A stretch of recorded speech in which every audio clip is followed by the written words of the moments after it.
কিন্তু আমরা নাগরিক হিসেবে কিছু বেসিক থ্রেশহোল্ড আমরা আমরা চাই। আমাদের পরিষ্কারভাবে নাগরিকের অধিকার সম্পর্কে কথা বলার অধিকার সম্পর্কে, প্রতিষ্ঠানগুলোকে রিবিল্ড করবার সম্পর্কে আমাদের কিছু বেসিক জায়গায় একমত। আসলে আমাদের মানবাধিকার প্রসঙ্গে একমত হতে হবে, নারীর অধিকার প্রসঙ্গে একমত হতে হবে, ভিন্ন ভিন্ন জাতিসত্তার এবং প্রান্তিকীকৃত মানুষের যে বেসিক হিউম্যান রাইটস আছে সেই জায়গায়, রুল অফ ল এর জায়গায় আমাদের বেসিক জায়গাগুলোতে একমত হতে হবে। এবং এই একমত হওয়ার জায়গায় আমাদের যে রাজনৈতিক দলগুলো যদি পোষণ করেন, তাহলে তাদের সাথে যে আমরা আশা রাখি আপনাদের কাছে যে আপনারা নিশ্চয়ই তাদেরকে সে বিষয়গুলো বোঝাবেন, কারণ যত একবিংশ শতক, এখানে অনেক বিষয়ে আমরা কিন্তু গ্লোবালি কানেক্টেড, এবং সেই গ্লোবাল জায়গায় কিন্তু বাংলাদেশকে একটা স্টেট হিসেবে তাকে কিন্তু গ্লোবাল জায়গায় এই জবাবদিহিতার মধ্যে থাকতে হয়। সুতরাং সেই জবাবদিহিতা তার নিজের রাজনীতিতে, নিজের দেশের ভেতরে, নিজের নাগরিক অধিকারের প্রশ্নে যদি আমরা রিচ করতে না পারি, তাহলে গ্লোবালি কিন্তু আমরা পিছিয়ে যাই। সেই জায়গাতে আমার একটা মত থাকবে যে সেটাতে আপনারা যেন জোর দেন। দ্বিতীয় যে বিষয়টি আমি বলতে চাই সেটা হচ্ছে যে এই যে রাজনীতিতে আমরা বারবার দেখেছি যে স্বৈরতান্ত্রিক প্রবণতা চলে আসে। সেই স্বৈরতান্ত্রিক প্রবণতাকে ঠেকানোর জন্য নানান রকম চেক অ্যান্ড ব্যালেন্স আমরা দেখেছি। নির্বাচন সংস্কারের যে কমিশন কিংবা সংবিধান সংস্কারের যে কমিশনের রিপোর্ট, সেখানে খুব পরিষ্কারভাবে বলা হয়েছে, চেষ্টা করা হচ্ছে। সেই জায়গাগুলোতে নাগরিক হিসেবে আমরা চাই যে আপনারা জোর দেন, যেন চেক ব্যালেন্সটা থাকে, সে কমিশন জরুরিভাবে কাজ করতে পারে, তারা যেন ইন্ডিপেন্ডেন্টলি কাজ করতে পারে, তারা যেন এই রাজনীতি যারা করছেন, যারা সংসদে থাকবেন, যারা বাংলাদেশের পলিসি নির্ধারণ করবেন, তাদেরকে যেন এক ধরনের অ্যাকাউন্টেবিলিটি মেকানিজমের মধ্যে নিয়ে আসা যায়। সেই কারণে একাধিক চেক অ্যান্ড ব্যালেন্স লাগবে, যেটা হয়তো একটা প্রস্তাব হচ্ছে উচ্চকক্ষ, এবং সেই উচ্চকক্ষে কী করে নির্ধারণ হবে সেগুলো নিয়ে অনেক ডিবেট আছে। সেই ডিবেটের মধ্যে আমি যদি নাও যাই প্রাথমিক পর্যায়ে, আমার মনে হয় যে এই কমিশনগুলোকে ইন্ডিপেন্ডেন্ট করা, সংসদীয় কমিটিগুলোতে বিরোধী দলের মানুষকে প্রাধান্যে রাখা ইত্যাদির মাধ্যমে কিন্তু আমরা ভিন্ন মতকে এবং কোনো একটি রাজনৈতিক দলের স্বৈরাচারী হয়ে যাওয়ার প্রবণতাকে ঠেকানোর জায়গায় যেতে পারি। শাইনি চুলে এখন হবে সব হেয়ারস্টাইল, সিল্কোর দ্বিগুণ শাইনি চুল প্রতিদিন।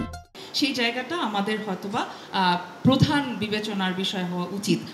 এছাড়া আমরা এটাও মনে করি যে এই মুহূর্তে গত 9 মাসে দেশের যে শান্তি শৃঙ্খলা পরিস্থিতি, যে রুল অফ ল বা আইনের শাসনের যে পরিস্থিতি, ডিউ প্রসেস ফলো না করার যে পরিস্থিতি, এই জিনিসগুলো আসলে পুরো ঐকমত্য প্রক্রিয়া এবং সংস্কার প্রক্রিয়ার উপর একটি প্রবল নেতিবাচক প্রভাব রাখছে।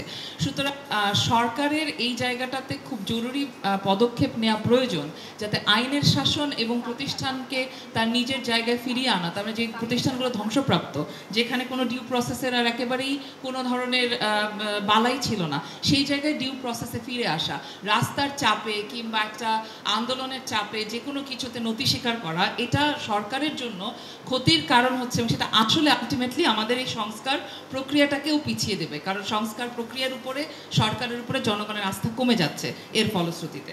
এবং সবশেষ যে কথাটি আমি বলতে চাই, নারী বিষয়ক সংস্কার কমিশনের রিপোর্ট নিয়ে প্রচুর তর্ক বিতর্ক আলোচনা হয়েছে। সেই আলোচনা খুবই জরুরি, আলোচনাটা আমরা চালু রাখবো, সেটা আমরা অন্যান্য কমিশনের রিপোর্ট নিয়েও চালু রাখবো, সেটা আমরা আশা করি। কিন্তু আমি একটা বিষয়ে স্পেশাল এমফাসিস দিতে চাই, যে নারীর রাজনীতিতে অংশগ্রহণের ক্ষেত্রে একটি অসাধারণ সুযোগের সময় আমরা এই মুহূর্তে পার করছি, এবং এর বিভিন্ন আন্দোলনে নারীরা অনেক গুরুত্বপূর্ণ ভূমিকা রাখার পরেও তারা সবসময় রাজনীতিতে না এসে ফেরত গেছেন গৃহস্থালী কর্মকাণ্ডে। কিন্তু এবারই আমরা দেখছি খুব ইয়াং জেনারেশনের নারীরা, তারা খুবই প্রবল আগ্রহ এবং আকাঙ্ক্ষা নিয়ে রাজনীতিতে আসতে চাইছেন।